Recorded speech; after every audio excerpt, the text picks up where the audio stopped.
Diallo. I'm delighted to welcome Agnès now on stage, the Executive Director of EU LISA, the European Agency for the Operational Management of Large-Scale Information Systems, an organization that seeks to take care of the EU's digital backbone, and an organization for which data privacy and cybersecurity are absolutely key. Thank you.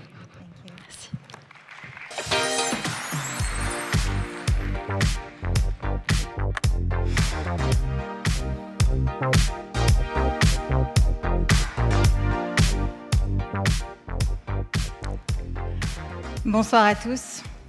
Merci pour la gracieuse introduction en anglais. Il se trouve que je suis française et que je vais m'exprimer en français dans cette magnifique capitale du Nord qui nous accueille aujourd'hui. Je suis Agnès Diallo, je suis la directrice exécutive d'une agence qui s'appelle EU LISA et dont je ne serais pas étonnée que vous n'avez jamais entendu parler. Si tel est le cas, ne vous inquiétez pas, c'est aussi lié à notre métier. Notre métier, c'est la sécurité à l'intérieur et aux frontières de l'Europe, la coopération judiciaire et d'une certaine manière, la facilitation des flux d'entrée et de sortie dans l'espace Schengen. La manière dont on fait ça, c'est à travers la technologie, en instrumentant ou en matérialisant, plutôt devrais-je dire, les ambitions politiques, mais aussi les ambitions pour un meilleur lendemain, si j'osais le dire comme ça, à travers l'usage de la technologie dans sa version la plus avancée. En particulier, notre métier s'appuie sur la data, la biométrie et l'intelligence artificielle qui est le moteur qui nous permet de travailler avec cette matière. L'agence EU LISA est en fait une des plus grandes agences européennes. Je me réjouis que Jean-Philippe soit passé avant moi. On travaille en très étroite collaboration avec Europol, mais aussi avec un certain nombre d'autres agences au sein de l'espace justice et affaires intérieures. Et plus largement, des agences qui nous permettent de rester dans le cadre réglementaire, dans le cadre démocratique, dans le cadre de respect des valeurs qui sont extrêmement importantes pour nous. Alors, explorons un peu davantage ce que fait cette mystérieuse agence.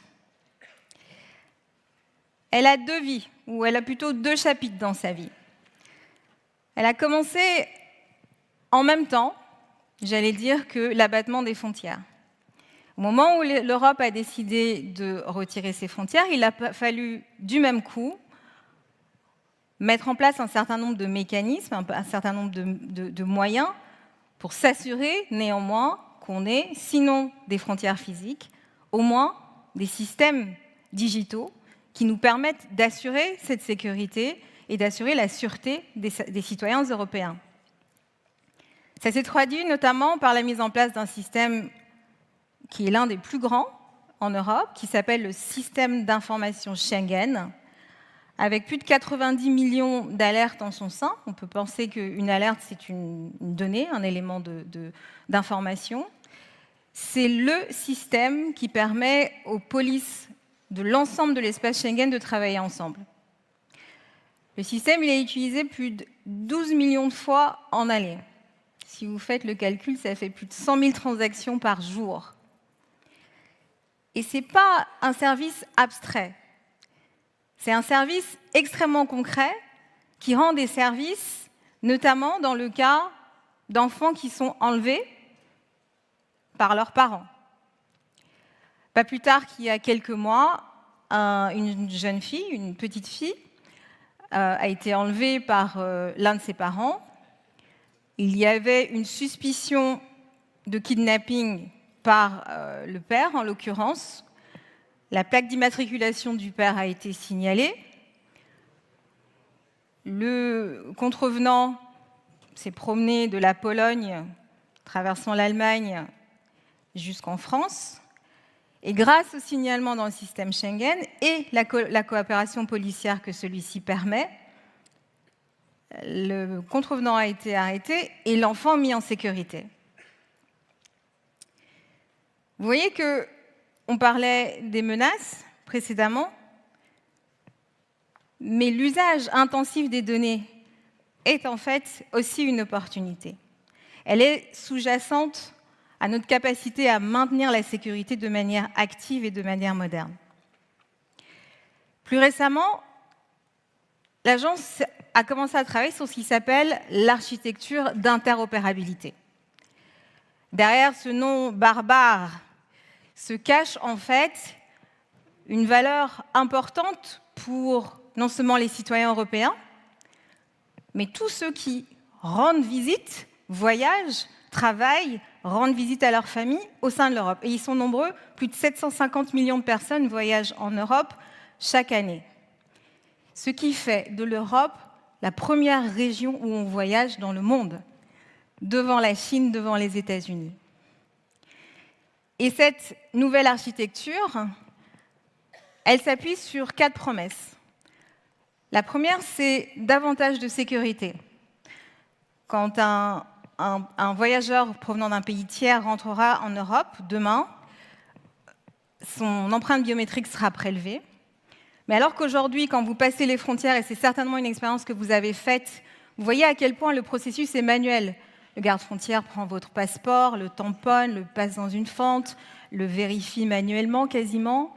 Demain, on travaille avec nos partenaires européens pour digitaliser, moderniser, fluidifier et renforcer la sécurité de ce geste. C'est la première promesse. La deuxième promesse, c'est celle d'un voyage plus fluide. Encore une fois, plus de 750 millions de personnes par an traversent la frontière européenne. C'est gigantesque. Et l'Europe a cette première place, il faut qu'elle la maintienne dans la compétition des régions et qu'elle puisse maintenir cette prééminence. Les systèmes sur lesquels on travaille ont vocation à fluidifier les voyages. Ils ont aussi vocation à renforcer la coopération judiciaire et à faire en sorte que le partage de preuves électroniques, par exemple, le partage d'éléments d'indices sur des enquêtes, le partage d'éléments d'argumentaire, de conviction, puisse être fait à travers les frontières et en échange à travers les États membres. Au cœur de cette architecture, il y a ce que j'aime à appeler des ponts qui connectent ces bases de données, qui connectent le trésor que constitue cette information, pour permettre aux États membres de mieux collaborer, de mieux travailler et de tirer à travers la donnée biométrique, mais aussi ce qui nous rassemble aujourd'hui, les outils d'intelligence artificielle, la pleine potentialité de ce que ces données mises en commun permettent de générer comme valeur. Vous voyez qu'à travers l'agence eu-LISA et ses métiers, en fait, on a un cas à une très très grande échelle. Les systèmes qu'on construit, je l'ai dit, concernent des millions d'Européens, certainement, plus de 750 millions de voyageurs. Le système ETIAS qui permettra d'avoir une préautorisation d'accès à l'espace Schengen demain va être pertinent pour plus de 1,3 milliard de personnes dans le monde. 1,3 milliard de personnes dans le monde. Une personne sur 7.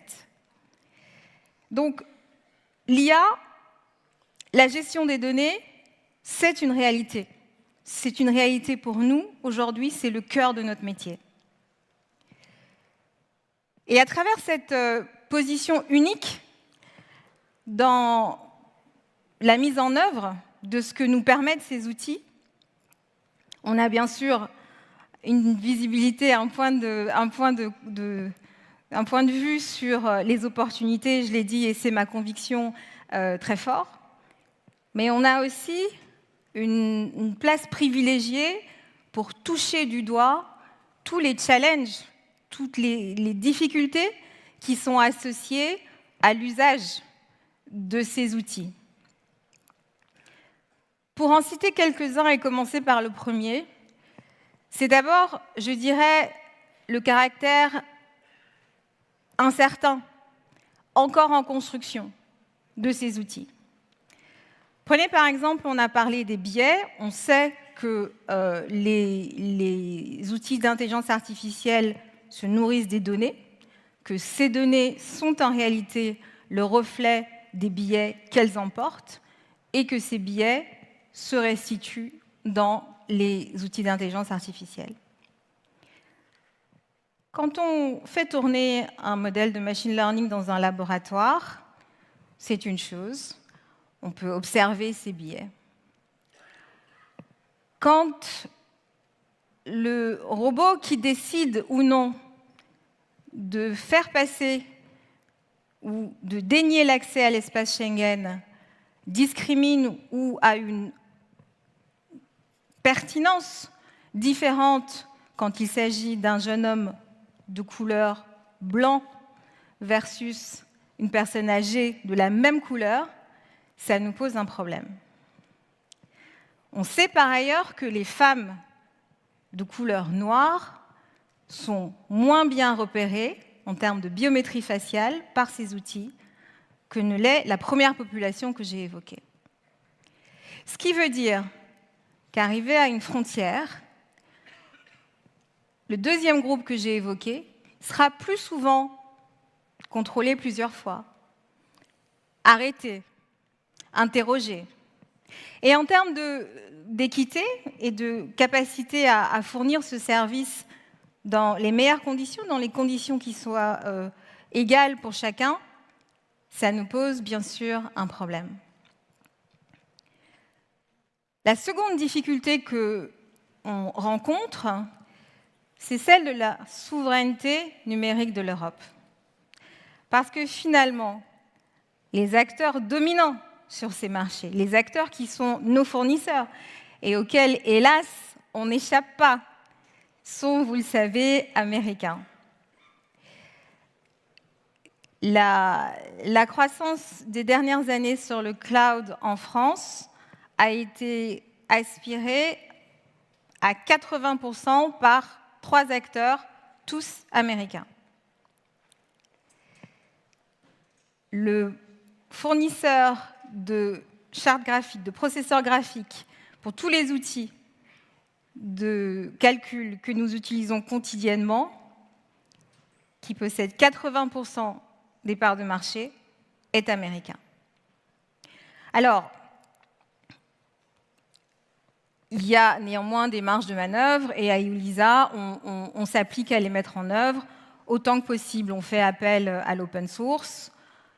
Dès que c'est possible, dans le plein respect des règles d'achat et des règles du marché, nos fournisseurs européens sont à l'honneur. D'ailleurs, l'outil central, la clé de voûte en termes d'IA au cœur du système d'architecture d'interopérabilité européen est fourni par un acteur français.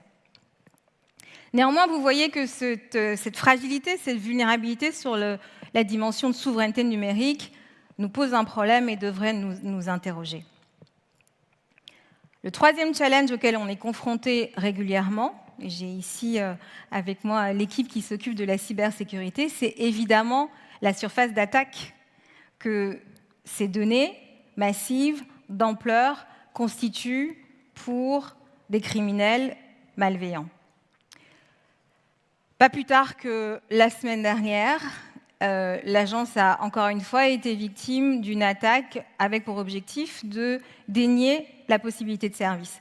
Je vous laisse imaginer ce qui se passe aux frontières de Schengen si l'un ou l'autre des systèmes que j'ai évoqués n'est plus accessible. On ne peut ni plus y entrer, ni plus opérer. Les policiers ne peuvent plus travailler. Jean-Philippe ne peut plus faire son métier, ni ses équipes, parce que tous ces systèmes, bien qu'ils soient peu visibles, sont en fait la clé de voûte et le pilier grâce auquel des éléments sociétaux, des points de valeur pour nous, sont préservés. Alors, justement, cette expérience, cette matière qu'on développe à EULISA, qu'est-ce qu'on peut en tirer du point de vue sociétal?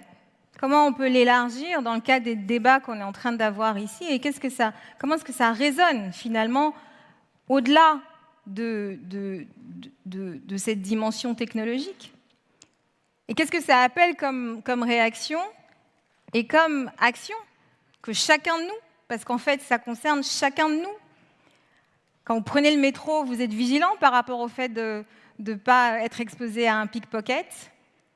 Quand vous allez en ligne, les données personnelles que vous laissez, les traces de vous-même que vous laissez, vous le savez, sont susceptibles de vous exposer à de l'hameçonnage, à des tentatives de phishing. Et donc, ça appelle de notre part non seulement une action individuelle, mais de mon point de vue, et c'est ma conviction, une prise de position, un engagement pour agir et établir ce que l'on veut faire, décider de ce que l'on veut faire de cette opportunité qui est devant nous. Je voudrais finir en partageant avec vous quelques points de conviction fortes à mon endroit. La première, c'est qu'on ne peut pas ne pas y aller. À cause des opportunités, on les a évoquées. Aussi à cause du coût de ne pas le faire. Je vous laisse imaginer si on devait se laisser distancier par d'autres acteurs, d'autres régions sur ce terrain-là, ce qu'il adviendrait de l'indépendance, l'autonomie, la souveraineté de l'Europe. Et pour moi, c'est presque comme le pari pascalien. Quel que soit l'angle par lequel on le prenne, il faut y aller. Mais maintenant qu'on a dit qu'il fallait saisir cette opportunité, il faut y aller, mais avec un plan.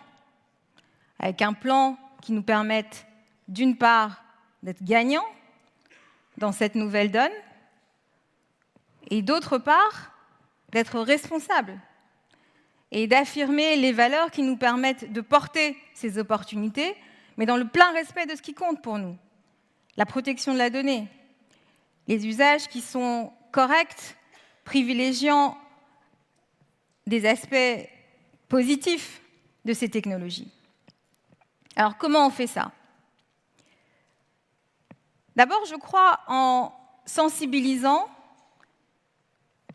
en expliquant, en faisant toucher du doigt les véritables opportunités, mais aussi les risques qui sont associés à cette opportunité. Dans cette salle, certainement, si vous êtes là, c'est que vous avez une proximité, un intérêt, une familiarité peut-être avec ces sujets. Mais la réalité, c'est qu'au-delà de cette salle, 7 Françaises sur 10 sont inquiets et défiants de la technologie. Et donc, si on ne les emmène pas avec nous, si le débat ne dépasse pas les portes des cercles de ceux qui en sont proches, eh bien, on ne pourra pas avoir le consensus, l'adhésion, l'emport qui est nécessaire pour justement avoir l'ambition qu'il faut autour de ces sujets. Le deuxième axe, c'est de rebâtir les aspects de la souveraineté.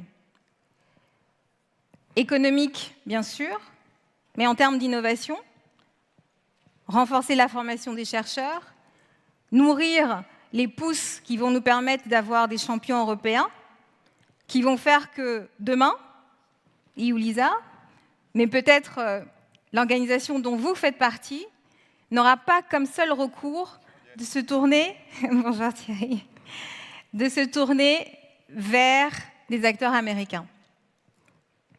Et puis, le commissaire Breton me salue, je le salue en retour pour une raison liée à son excellente contribution pendant son mandat. C'est qu'à travers un train de réformes extraordinaire, un train de règlements tout à fait significatif dans les domaines qui sont les autres aujourd'hui, l'Europe s'est affirmée dans la possibilité de protéger ses valeurs. On a tous entendu parler du social scoring chinois, le système de crédit social dont, paradoxalement, un des objectifs est de reconstruire la confiance. Et on voit bien comment, rien qu'en en parlant, on frémit, on s'inquiète. Eh bien, une des manières de protéger nos atouts, de protéger nos acquis démocratiques, c'est précisément de les encadrer à travers un certain nombre de cadres qui nous permettent de tirer le plein bénéfice de ces nouvelles opportunités, tout en y appliquant la prudence, la rigueur, qui nous permettront d'affirmer notre positionnement unique dans le monde. Je vous remercie beaucoup.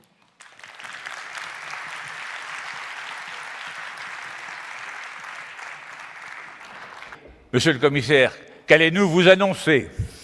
Bonjour, mon général. Bonjour à toutes, bonjour à tous. Quelle introduction, quel plaisir d'être introduit par Agnès Diallo. C'est formidable, Agnès, là.